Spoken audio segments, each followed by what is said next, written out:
Dear student, आज हम साझेदारी में साझेदारों से संबंधित जो भी अधिकार हैं और साझेदारों के जो दायित्व हैं उनकी विस्तृत रूप में विवेचना देखते हैं।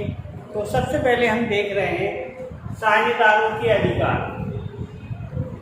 तो जिस प्रकार साझेदारी में साझेदारों की सहमति से हम कोई कार्य करते हैं, बिना साझेदारों की सहमति के कोई कार्य नहीं किया जाता है, ना हो पाता है, ना ही व्यापार में सफलता हासिल होती है।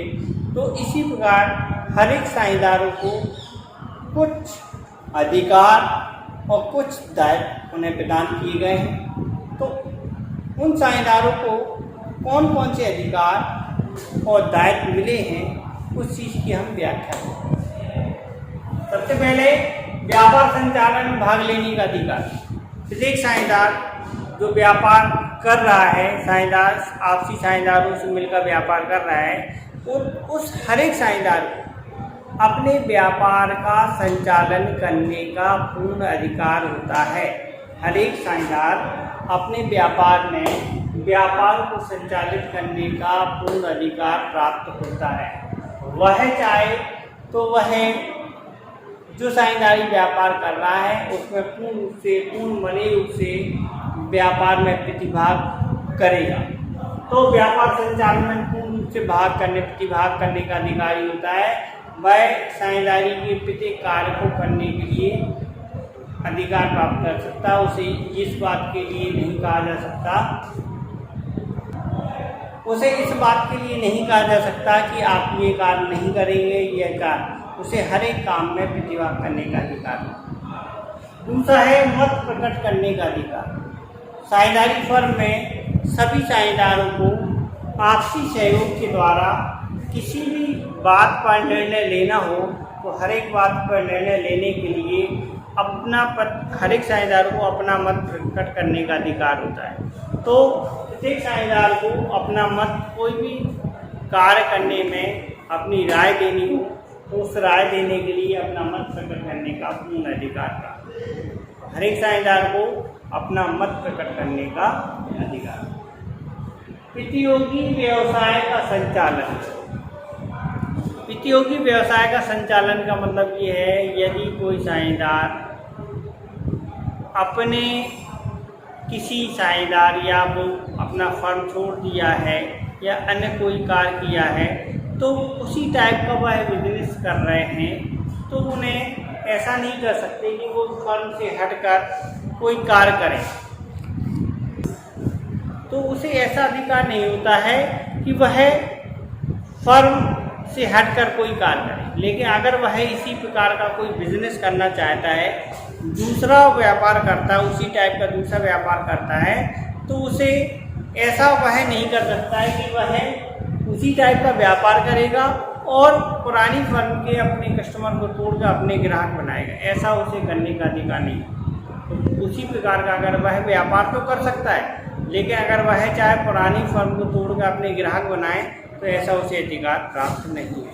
तो वह प्रतियोगी व्यवसाय का संचालन तो कर सकता है, लेकिन जो फर्म है उसके कस्टमर उन्हें तोड़ने का पूर्ण अधिकार नहीं है। पृथक होने का लाभ का क्या? अगर कोई साझेदार अपने व्यापार से निष्कासित होता है या छोड़ देता है तो उसकी जो भी पूंजी है उसे प्राप्त करने का अधिकार होगा। जो भी लाभ है, लाभ प्राप्त करने का अधिकार होगा। अगर कोई पूंजी बैलेंसिंग में पड़ी है तो उस पर कोई ब्याज अगर उपार्जित हो रहा है, उसका पेमेंट नहीं हुआ है, तो उस ऐसी कंडीशन की दशा में उसे ब्याज प्राप्त करने का भी अधिकार होता है। वेतन पाने का अधिकार। कोई भी साझेदारी फर्म में साझेदार को साझेदारी व्यापार के संचालन से वेतन प्राप्त करने का अधिकार नहीं होता है। तो कोई भी साझेदार ऐसा दावा नहीं कर सकता है कि हमें वेतन मिले साझेदारी फर्म के लिए। तो वह साझेदारी में कार्य तो कर सकता है, लेकिन वेतन पाने का अधिकारी नहीं होता। अगर साझेदारी फर्म अगर विशेष कार्य करने के लिए अगर वेतन देती है तो दे सकती है, वो एक अलग बात है। लेकिन कोई भी साझेदार इस बात का क्लेम नहीं कर सकता है कि हमें साझेदारी फर्म में हम काम कर रहे हैं तो हमें सैलरी मिलना चाहिए, वेतन मिलना चाहिए। नेक्स्ट, फर्म की संपत्ति का में समान अधिकार। जो साझेदारी फर्म में जितनी संपत्तियां हैं उन सभी संपत्तियों पर प्रत्येक साझेदार का समान रूप से बराबर से अधिकार होता है जो साझेदारी फर्म में संपत्ति प्रयोग में आ रही। तो साझेदारी फर्म में जितनी भी संपत्तियां हैं जो प्रयोग में आ रही उन्हें समान रूप से प्रयोग करने का, समान रूप से उस पर अधिकार होता है। ठीक है। न्यायपूर्ण व्यवहार पाने का अधिकार। जो साझेदार है आपस में अगर मतभेद करते हैं तो ऐसा नहीं कर सकते, तो प्रत्येक साझेदार को न्यायपूर्ण व्यवहार, जो उसके पक्ष में है, गलत बात नहीं करने का मतलब ये है उसका जो भी वो आपस में कोई सहयोग करके या कोई पक्षपात या कोई विवाद हो रहा तो उसे पक्षपातपूर्ण अपना पक्ष रखने का पूर्ण अधिकार होता है, यानी अपने व्यवहार अच्छा व्यवहार पाने का अधिकार ही होता है। पुस्तकों का निरीक्षण करने का अधिकार। प्रत्येक साझेदार को जब साझेदारी फर्म में कार्य कर रहा है तो जो भी लेखा पुस्तकें बनाई गई हैं उन सभी लेखा पुस्तकों में समान रूप से उसका निरीक्षण करने, उन्हें जांचने, उन्हें देखने का पूर्ण अधिकार होता है। तो इस प्रकार हमने समझे हैं कि एक साझेदार के को कौन कौन से अधिकार प्राप्त होते हैं। अब हम समझते हैं साझेदार की क्या कर्तव्य है। जब वह साझेदारी फर्म का संचालन करता है तो उस संचालन करने में उसका कुछ कर्तव्य होता है। तो उस कर्तव्य को क्या कर्तव्य होता है, तो सबसे पहला प्रत्येक साझेदार का ये कर्तव्य है कि बिना पारिश्रमिक के कार्य करें।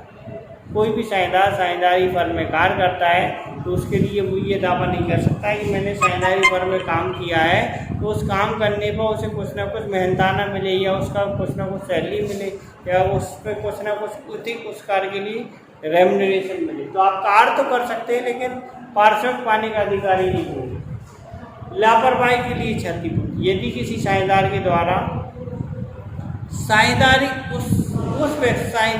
साझेदार के द्वारा कुछ ऐसे कार्य करने से साझेदारी फर्म को कोई क्षतिपूर्ति या हानि का नुकसान हो जाता है, ऐसी दशा में साझेदारी फर्म उस साझेदार से व्यक्तिगत रूप से अगर व्यक्तिगत कोई हानि हो जाती है तो व्यक्तिगत रूप से क्षतिपूर्ति यानी कंपनसेशन प्राप्त करने का पूर्ण अधिकारी हो।